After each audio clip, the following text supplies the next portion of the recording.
আসসালামু আলাইকুম প্রিয় চাকরি প্রত্যাশী ভাই বন্ধুরা, আশা করি সকলে ভালো আছেন। আজকে আমি নিয়ে এসেছি প্রাথমিক শিক্ষা অধিদপ্তরে কিন্তু বিশাল বড় একটা নিয়োগ বিজ্ঞপ্তি তারা প্রকাশ করেছে, এই বিষয়ে কথা বলবো। তো যারা আমার চ্যানেলে নতুন তারা অবশ্যই চ্যানেলটি সাবস্ক্রাইব করতে ভুলবেন না, পাশে থাকা বেল আইকন চেপে দিবেন। যারা ইতিমধ্যে করে রেখেছে তাদেরকে আমি অসংখ্য ধন্যবাদ জানাচ্ছি। অনেক জব নিউজ কিন্তু সবসময় সবার আগে সবসময় সবার আগে নির্ভীক সত্য 100% অথেন্টিক চাকরির খবর নিয়ে আসে। ঠিক আছে, সকলেই অনেক জব নিউজ চ্যানেলের ফেসবুক পেজ এবং ইউটিউব চ্যানেলের সাথে থাকবেন। এখানে সরকারি, বেসরকারি, এনজিও জব, ডিফেন্স জব, সব ধরনের মার্কেটিং জব, সব ধরনের সত্য 100% অথেন্টিক চাকরির খবর প্রকাশিত হয়। তো বন্ধুরা, চলুন বেশি কথা না বলে শুরু করি। প্রাথমিক শিক্ষা অধিদপ্তরে যে সার্কুলারটি হয়েছে সেটি হচ্ছে আপনার অনেকগুলো পদে। আপনার অফিস সহকারী কাম কম্পিউটার মুদ্রা খরিক, এটা 224 জন নিবে।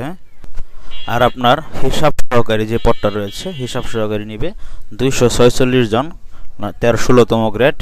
আপনার 9,300 টাকা থেকে 22,400 টাকা বেতন হবে। ঠিক আছে, তো এই দুইটা পদের জন্য কিন্তু আপনার বয়স অবশ্যই 18 থেকে 32 বছরের মধ্যে হতে হবে, দুইটা পদের জন্য, এবং কি আপনাকে ইন্টারমিডিয়েট পাস থাকতে হবে। তো দেখতে পাচ্ছেন এই যে স্বীকৃত বোর্ড হতে ন্যূনতম দ্বিতীয় বিভাগ বা সমমানের জিপিএ উচ্চ মাধ্যমিক সার্টিফিকেট বা সমমানের পরীক্ষায় উত্তীর্ণ হতে হবে। এমএস অফিস ওয়ার্ডে দক্ষ থাকতে হবে। মন্ত্রণালয় বিভাগের সংযুক্ত পরিদপ্তর ও দপ্তরের প্রমাণপত্র নিয়োগ অনুযায়ী বিধিমালা, সেই বিধিমালা অনুযায়ী পরীক্ষা হবে। তো দেখুন, এটাতেও কিন্তু হিসাব সহকারী যে পদটা রয়েছে এটাতে 246 জন লোক তারা নেবে, 16তম গ্রেডের। আবার এটার জন্য কিন্তু আপনাকে স্বীকৃত বোর্ড হতে ব্যবসায় শিক্ষা বিভাগে, অবশ্যই ব্যবসায় শিক্ষা মানে আপনার যারা অ্যাকাউন্টিং আছে, ব্যবসায় শিক্ষা বিভাগে উচ্চ মাধ্যমিক সার্টিফিকেট বা সমমানের পরীক্ষা উত্তীর্ণ হতে হবে। এমএস অফিসে কাজ করার দক্ষতা থাকতে হবে। এখন দেখুন, অনলাইনে আবেদনপত্র পূরণ সংক্রান্ত নিয়মাবলী। পরীক্ষা অংশগ্রহণে আগ্রহী প্রার্থীগণ www.dper.telidoc.com.bd ওয়েবসাইটে আবেদন পূরণ করবেন। আবেদনের সময়সীমা নিম্নরূপ: 20 সেপ্টেম্বর শুরু হবে, এখনও শুরু হয়নি, আজকে 17 তারিখ, 12 অক্টোবর শেষ হবে। ঠিক আছে, তো 20 সেপ্টেম্বর শুরু হয়ে 12 অক্টোবর শেষ হবে বিকাল 5টায়। 20 সেপ্টেম্বর সকাল 10টায় আবেদনটি অনলাইনের মাধ্যমে করতে হবে, শুরু হবে। অনলাইনে আবেদন করতে প্রার্থী রঙিন ছবি 300x300 পিক্সেল ও স্বাক্ষর 380 পিক্সেল স্ক্যান করে নির্ধারিত স্থানে আপলোড করবেন। ছবির সাইজ সর্বোচ্চ 100 কেবি, স্বাক্ষরের সাইজ 60 কেবি হতে হবে। আশা করি বন্ধুরা আপনারা বুঝতে পেরেছেন। অনলাইনে আবেদনপত্রে পূরণকৃত তথ্য যেহেতু পরবর্তী সকল কার্য ব্যবহৃত হবে, সেহেতু অনলাইনে আবেদনপত্র সাবমিট করার পূর্বে পূরণকৃত সকল তথ্যের সঠিকতা সম্পর্কে প্রার্থী নিজে শতভাগ নিশ্চিত হবেন। প্রার্থী অনলাইনে পূরণকৃত আবেদনপত্রে একটি প্রিন্ট কপি পরীক্ষা সংক্রান্ত যে কোনো প্রয়োজনীয় সহায়ক হিসেবে সংরক্ষণ করবেন এবং মৌখিক পরীক্ষার সময় 1 কপি জমা দিবেন। SMS প্রেরণের নিয়মাবলী ও পরীক্ষার ফি প্রদান। দেখুন কীভাবে কত টাকা লাগবে। অনলাইন আবেদনপত্রে অ্যাপ্লিকেশন ফর্ম যথাযথভাবে পূরণ করে নির্দেশনা মতো ছবি ও স্বাক্ষর আপলোড করে আবেদনপত্র সাবমিট করা সম্পূর্ণ হলে কম্পিউটারে ছবি সহ অ্যাপ্লিকেশন প্রিভিউ দেখা যাবে। যদি অ্যাপ্লিকেন্ট কপিতে কোনো ভুল তথ্য থাকে বা অস্পষ্ট ছবি থাকে, তাহলে আবেদন কিন্তু তাহলে সঠিক হবে না, পুনরায় কিন্তু আবার আবেদন করতে হবে। উল্লেখ্য যে আবেদন ফি জমা দানের পরে আর কোনো পরিবর্তন কিন্তু করা যাবে না।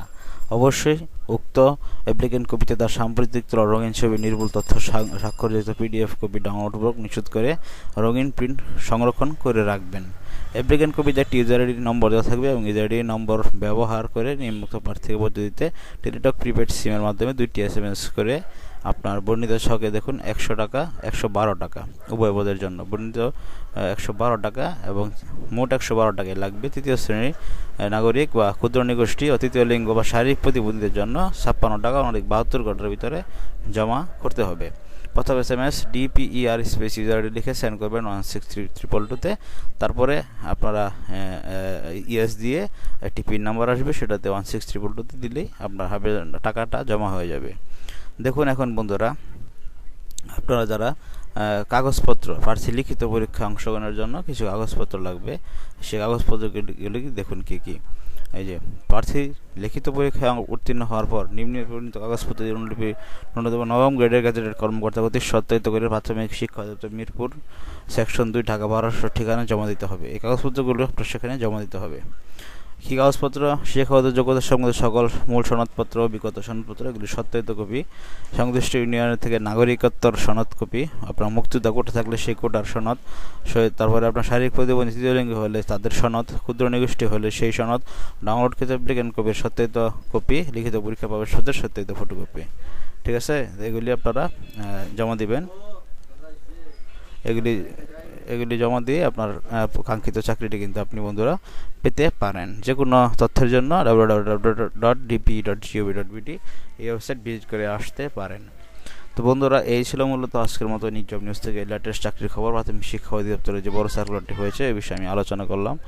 আপনারা যদি কোনো প্রশ্ন থাকে অবশ্যই আমাকে কমেন্টের মাধ্যমে জানাতে পারেন। যে কোনো প্রশ্ন থাকলে এখানে কিন্তু অনেকগুলো পদ, প্রায় 500টি পদ, অফিস সহকারী কম্পিউটার 224 জন, হিসাব সহকারী 240 জন, শুধুমাত্র ইন্টারমিডিয়েট পাশে। তো অবশ্যই ঘরে বসে না থেকে অবশ্যই আবেদন করুন। রিজিক হচ্ছে উপরওয়ালার হাতে। আপনার খবর ভালো থাকলে আমার চাকরি হয়ে যেতেও পারে। ভালো থাকুন সকলে। দেখা হচ্ছে পরবর্তী কোনো ভিডিওতে। অনেক জব নিউজের সাথে সবসময় থাকবেন নতুন নতুন চাকরি পাওয়ার জন্য।